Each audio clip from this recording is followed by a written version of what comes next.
Hello everybody, welcome back to the channel. Today I'm going to give you guys an update on some of the indoor houseplants that we're growing. It was requested by a couple of different people, so I'm going to show you guys the update on the growth of everything that we have indoors here. All sorts of plants growing inside, and then some of the cactus planters, jades, and aloe vera we also have outside, so you guys are going to want to stick around for that. Lots of good progress. We're going to start off with our ZZ plant. This is the one that we took several different cuttings of in our ZZ plant propagation experiment. It is doing wonderful. As usual, you know, ZZ plants are really a tank-like plant. Like, they are very hardy. They will grow in low light conditions and just don't need a lot of care overall. So that is one of the reasons why this one looks so good. And we've got one of the little baby cuttings right next to it, and that is also growing well. I don't fertilize these things at all. I'll probably fertilize it maybe next year. So that would be like once every 2 years I'll give this a fertilization. Some people prefer to fertilize it every spring after the more dormant period of growth, which is totally fine. You can also do a fall application of fertilizer if you would like, but generally they don't need a whole lot, especially if you potted it in like a soil that also has fertilizer in it from the bag. Then you guys are going to be good for at least a couple of years with that. So that's a ZZ plant, looking wonderful. It is about 1.5 feet, maybe I would say like 18 inches high. We have, this one is a beautiful Echeveria Uh Chuabanensis. The colors on this are gorgeous, and it's also doing really well. We actually have this one in a sealed off container, which many people think I'm crazy for because they just don't think they can grow their plants in a sealed container. But I have proven the exact opposite, and in fact I have a video on how to do that. If you're on my channel, just look up growing plants without drainage holes or pots without drainage holes, and you'll find that video. Basically all you have to do is be more observant of your plant itself, and then after a while you will learn when this needs water and how much water it needs. So you're not going to water it like you normally would with a pot that has drainage compared to one that does not have drainage. It's going to take generally a little bit less water, and sometimes you can actually water them a little bit more frequently depending on how fast that water evaporates. Since we're using less water, sometimes it's better to have a little bit more frequent watering with that, despite your belief what it might seem like. It's just not quite true. So, but it does depend on the soil that you have and then the plant that's in there. So really it comes down to observing your plants and seeing how they're reacting to your current watering schedule. Our Pilea here is kind of dead in the water. It really hasn't done much at all. I haven't seen a lot of growth in it over the past half a year to, pretty much since we've gotten it. It hasn't done a whole lot. It's put off maybe 5 or 6 new leaves, and I'm thinking that that is going to need a fertilization. So I will probably have an upcoming video this winter on maybe repotting it with some fertilized soil, some compost, and then showing you guys a regimen of a little bit of liquid fertilizer that we can use on this too, just to get some more growth out of it. The colors look good and everything, but it's just not growing very fast at all. Definitely not as fast as it should. Moving on to our Christmas cactus. This one we repotted. And actually before it was in the sealed container. And since I repotted it, it has grown about maybe 3 new nodules, 3 segments of leaves, and it's doing pretty well. I believe this also needs to be fertilized, so I'm going to do that this fall and then maybe again in the spring. That way I can do the same thing as the Pilea and get some more growth out of it. So with this plant, again, I am happy with the look of it. The colors look well, the new growth is nice. We don't have any sign of disease at all, but it's just in need of a quick fertilization because the soil that I used was actually a reused soil, so I didn't add any fertilizer in it. So it's definitely in need of some fertilization. So maybe I'll probably include that. I'll do a whole like fertilization video on a couple of different houseplants over here. So let's move on to our Monstera. Here we have our Monstera deliciosa.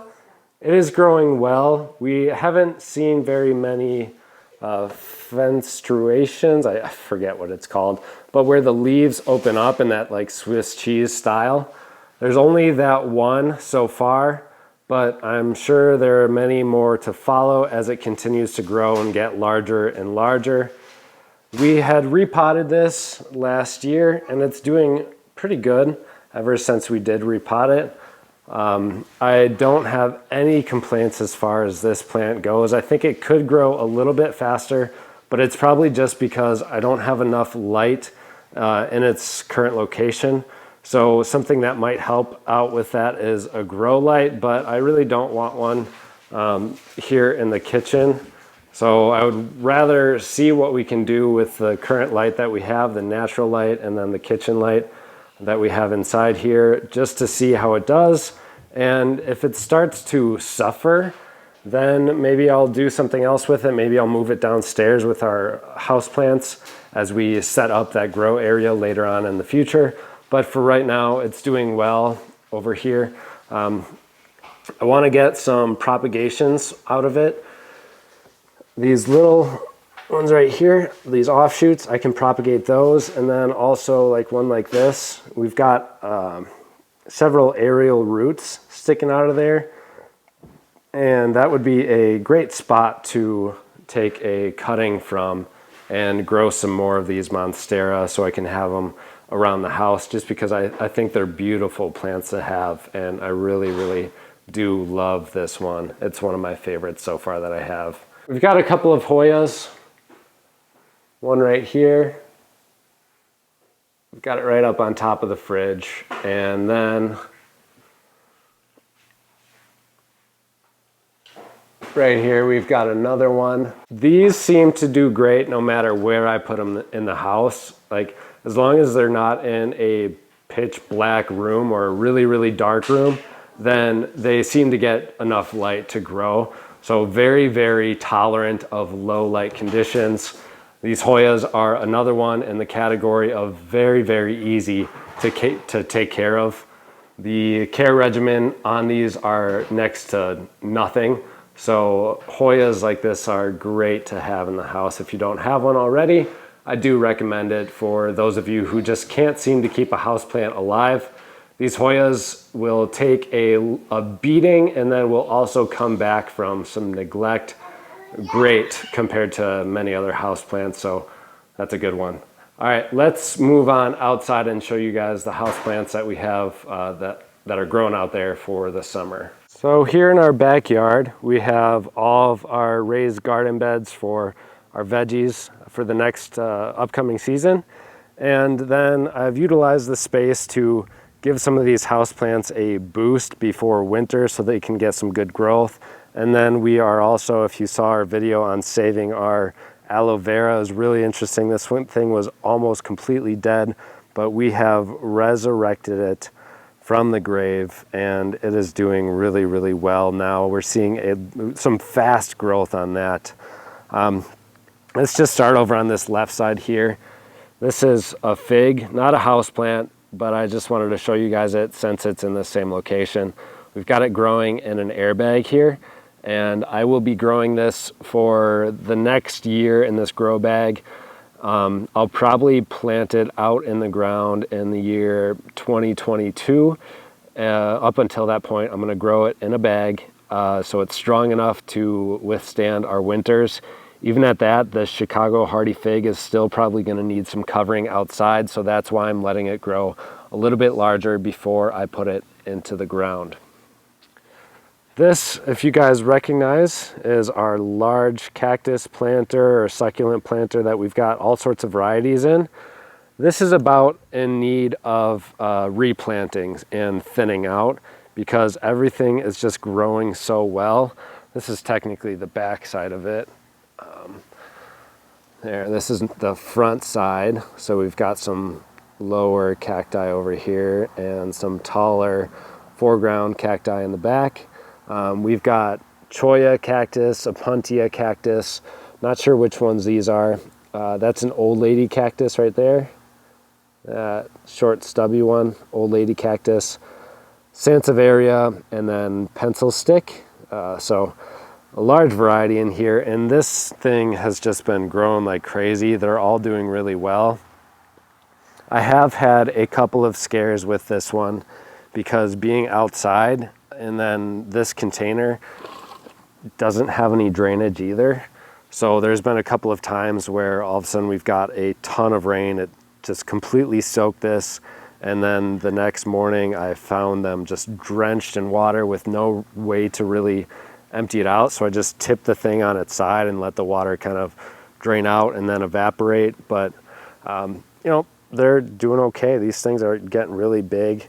This beaver tail cactus is really in need of some propagation, so I'm gonna take some of these out and thin them out, then put the new cuttings into the soil where the old one was, just to kind of start the cycle over again because these are getting a little bit too big for the current planter that they're in. This aloe vera here succumbed to some very, very heavy rains.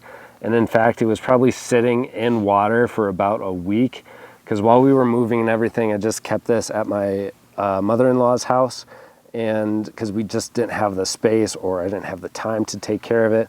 She set it outside and didn't know that it didn't have a drainage hole, and the whole thing almost died back completely. This was about 3 times as big as it is now. In fact, it just flowered for the first time, so it was huge. But now we are down to about 4 live leaves here. These other ones I'm gonna peel off in a little bit once they die back. See this one back here too. And then I'm gonna keep this one, this one, this one, this one, and then this one. We've just kind of been doing that. As you can tell, we peeled off a bunch of them in the past. If you wanna check out that video on how we revived this, it was pretty interesting. We essentially took off all of the dead ones. We didn't touch it. We didn't fertilize it. We gave it as much sunlight as possible to bring this thing back. The biggest deal was just not fertilizing it, not repotting it, not touching it, because we didn't want to add in any more stress in the plant at all. So I was just hoping that leaving it alone and giving it as much sun as we could would do the job, and sure enough, it did. Like, this thing was looking really rough. You guys should check out the video. We made it a couple of weeks ago. Pretty crazy what it came back from. And now it's growing super fast too. Like, these were only a few inches maybe a month ago, and now they're just exploding. So lots of growth in that one. Here we have another cactus that I'm going to be propagating soon in the future. I'll probably do a renewed cactus propagation video. We made one when the channel was fairly new, but I want to include some more details like that I didn't in the original video. So this is going to be the cactus that we're going to be using for that. Not a lot of care goes into this one, no fertilization at all, and I water it maybe once a month, if that, once every month and a half, and it's doing really good. Very happy. It's got lots of little babies shooting out everywhere from around it, so I want to get those out of there and start its own little colony just off of that one mother cactus there. Here is our Jade. It's doing so well out here. It really, really loves it. You can see the dark red edges around it. It's looking beautiful, so stunning out here. All of the branches are strong and sturdy. Nothing is flipping over. It's just very, very rigorous growth compared to how it normally is in the house, you can just totally tell that it's a different plant. Like, it's very happy out here, especially with the colors that it's showing off here.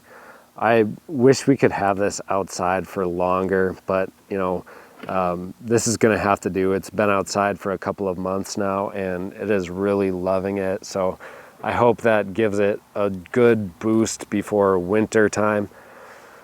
We had severely cut this thing back. Like, we cut off major chunks of this, I would say maybe a year and a half ago, maybe a little bit longer. And it has recovered like completely at this point. All of these wounds where we took the large cuttings from have completely sealed over without any more damage from it. And from this point on, I think it's just gonna start really thickening up down below, and we can start to see the results that we wanted to now that all of those wounds are completely healed, and it's gotten this nice little boost outside over the summertime. Tucked away in this bed, we've got more Sansevieria. These are some cuttings that I took in a Sansevieria propagation video. Those are doing so good. These were rhizome division cuttings. So if you guys are propagating Sansevieria, do it by rhizome, not by the leaf. You're gonna do yourselves a huge favor because the leaf is going to take absolutely forever to grow, but a rhizome division grows super fast. Just check out the video if you haven't already. I've got a playlist, I think, on Sansevieria propagation. Check it out. A lot of good information on there. Lastly, we did have our fiddle leaf fig here, but as you can tell, it's completely died. I neglected it while we were moving and it has not come back. So I'm gonna cut that out of here. But the reason why I wanted to show you this planter is because we have some, these are like little clovers. I actually believe these are a sorrel. So this is a variety of sorrel in here, but it's got a really dark shade to it. See how it's kind of like purplish in tint compared to your normal sorrel is going to be green.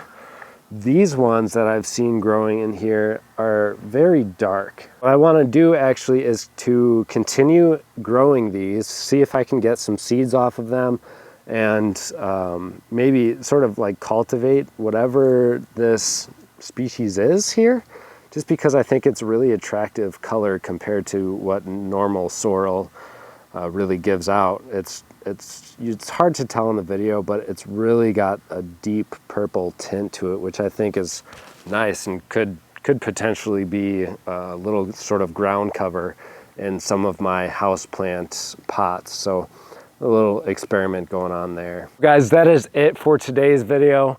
We did have a few houseplants die. Just didn't have the time to take care of them. It's a shame, but that just gives me more room to buy some new houseplants and start new propagations and all that fun stuff, because you know, every gardener, every plant enthusiast loves getting some new plants and new varieties in. So we're gonna be doing a lot of that over this winter, is houseplants and indoor plants, because I know you guys love it. I love it too. It's a great way to pass some time during the cold months here in Wisconsin. Thank you guys all so much for tuning in today. I hope you found today's video entertaining and possibly even learned a little bit. Please subscribe if you haven't already. We've got lots of content coming out all the time. I'm so excited to, oh, mosquito. I'm so excited to see the growth of our outdoor gardens here, and then the new indoor garden area that we're going to be making for you guys. It is going to be so much fun. Happy gardening, and we'll see you in the next episode.